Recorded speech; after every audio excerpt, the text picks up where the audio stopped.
Section C, British films since 1995. 2 film study. So this is Shaun of the Dead and Trainspotting. 3A, how useful has an ideological critical approach been in understanding the narrative resolution of your chosen films? And this is worth 40 marks. Right, I'm going to say straight off the bat here, I probably went far too complicated in my answer to this question. There's probably a lot simpler way of putting it, and I'll figure that I'll figure a way for that during the course, and rest assured I will tell you and make a video. But this is quite complicated, this answer, so I warn you. Here's my answer. In terms of an ideological approach, structuralism, specifically Levi Strauss's theory of binary opposition, has been useful in understanding the narrative resolutions of my chosen films, Trainspotting and Shaun of the Dead. Other critical approaches have been useful too and will be discussed also. Structuralism assumes that narratives are structured in a binary way. Binary oppositions are concepts that appear opposite but actually need each other to define their meaning. Binary oppositions are often used in film and other narratives to achieve a narrative or aesthetic tension. To analyse a narrative by drawing up binaries can help map the key ideas and themes of the film, and indeed reveal its ideological work. If we begin with Trainspotting, binary opposition is useful in terms of understanding the narrative resolution because the film ends with the flawed hero Renton leaving his so-called friends, most specifically Begbie, and stealing the money they were meant to share after a drug deal. The audience opposition was to sympathise with Renton's betrayal in terms of the growing binary opposition between Renton and his friends. His betrayal is justified to the audience in terms of Renton himself comparing his motives as similar to his friends, only he actually had the guts to do it. In terms of Begbie, Renton is his primary binary opposite because, unlike Begbie, Renton doesn't need or want to threaten and hurt people to get his kicks. In introducing Begbie earlier in the film, through voiceover, whereupon Renton tells us that, rather than heroin, violence is Begbie's drug. In terms of Sick Boy, Renton is his primary binary opposite because, unlike Sick Boy, Renton has some sense of morality, whereas Sick Boy is represented throughout the film as someone who will use and abuse people to get what he wants, even friends.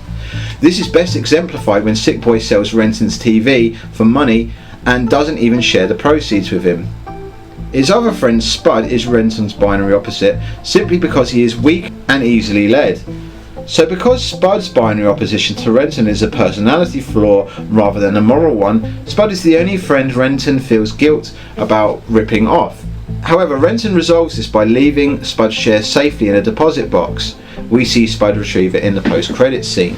Given that Renton is an addict, and we see him commit immoral deeds throughout the film, it is only through the binary opposition with his even more depraved friends, Begbie and Sick Boy, as well as obvious affection and brotherly care for Spud, that Renton is capable of achieving any sympathy from the audience at all.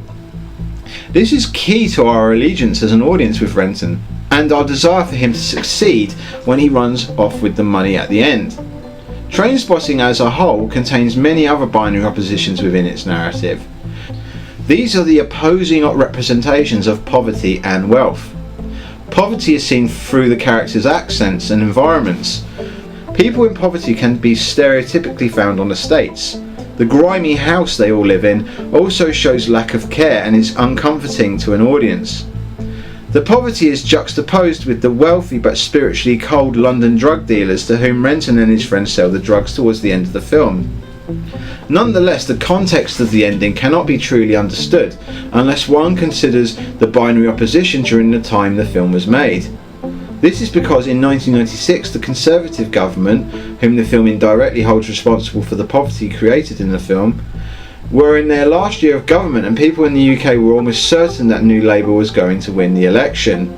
Scotland, where the film is set, has always been a traditionally Labour country whom hated the Conservative Party. This optimism of impending change in the UK is reflected in the end of the film, which is the binary opposite of the despair, albeit darkly comic, during most of the film. In terms of binary opposition of wealth and poverty in the film, our political approach is also helpful in understanding the film. Our Marxist approach is quite troublesome because contradictions occur within the narrative resolution. Whilst the Marxist approach recognises that the poverty the characters suffer in the film leading up to the drug deal is sympathetic, The drug deal itself and Renton's need for money as a crucial component for his escape from that life at the end of the film isn't so sympathetic to a Marxist approach. The binary opposition of Renton's poverty at the beginning of the film and his relative wealth at the end of the film is troublesome to a Marxist approach.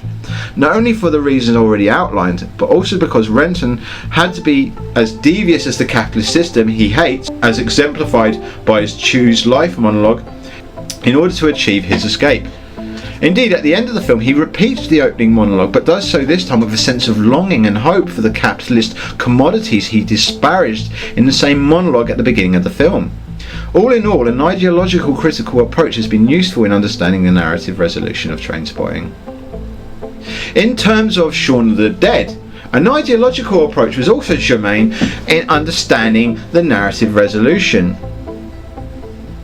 Zombie film ideologies are often the idea of surviving. Shaun of the Dead also has the ideology, but also has other ideologies too. Family values are shown too, but as Shaun constantly reminds other characters that Philip is not his father. He is shown to dislike his stepdad, reinforcing the evil step-parent stereotype. Most of the film is set in the Winchester pub, as it is a safe place. This mocks society, as Britain is known for drinking, especially amongst underage teenagers. A political ideological approach is also useful in understanding the narrative resolution of Shaun of the Dead.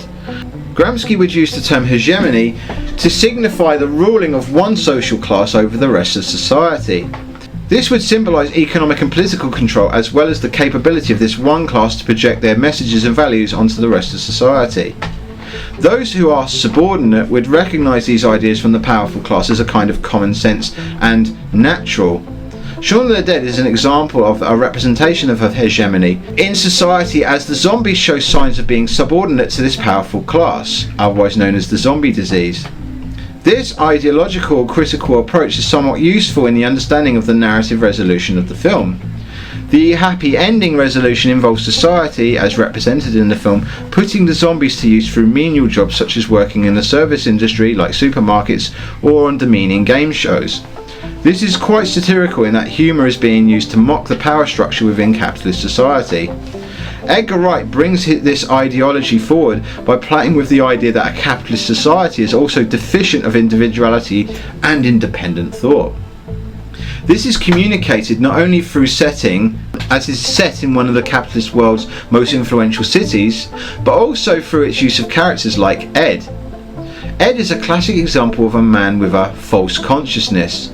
A man who slobs on this couch, eyes glazed over, the same video game or formulaic television, like thousands of other in the capitalist system. He is easily susceptible to the dominant class relating a certain ideology to him, and he would never realise.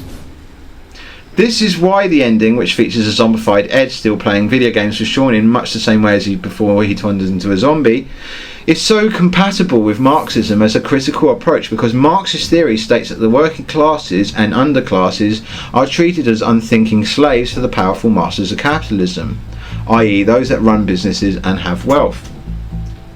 Furthermore, Levi Strauss's binary opposition occurs in many different ways in the film. For instance, the film has a linear narrative arc and focuses on the maturation of Shaun, told through the metaphor of him saving the world. At the beginning of the film, Shaun is represented as responsibility shy and lazy. This is why he loses his girlfriend. However, by the end of the film, Shaun has matured, as he has had to show leadership and resilience in the face of extreme difficulty, i.e. keeping his friends alive, whilst also having to deal with the loss of both his mother and stepfather.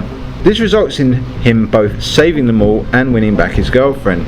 The two similar aged people that die, Ed and David, are binary opposites of Shaun, in that Ed lacks Shaun's maturity, which grows throughout the film, whilst David lacks Shaun's sense of decency, because he both lusts after Shaun's girlfriend, is uptight because he constantly poses problems with, while Shaun is laid back enough to pose solutions, and is fundamentally indecent, such as his demand to shoot Shaun's mum in the head literally just after she had just died and Shaun is grieving.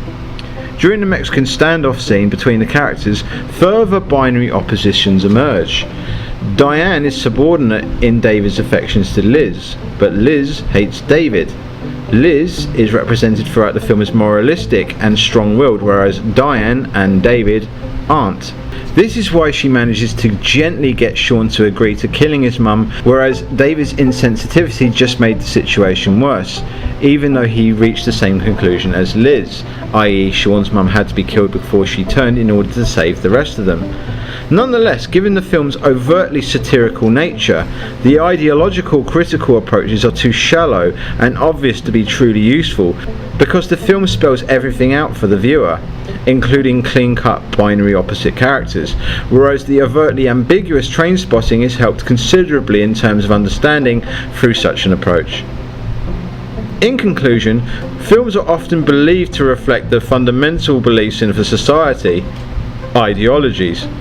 Ideology can be thought of as the main messages and values conveyed by a film, as well as those which inform it.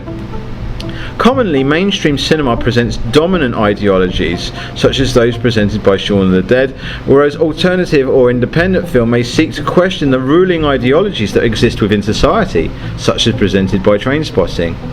And that got the full 40 marks.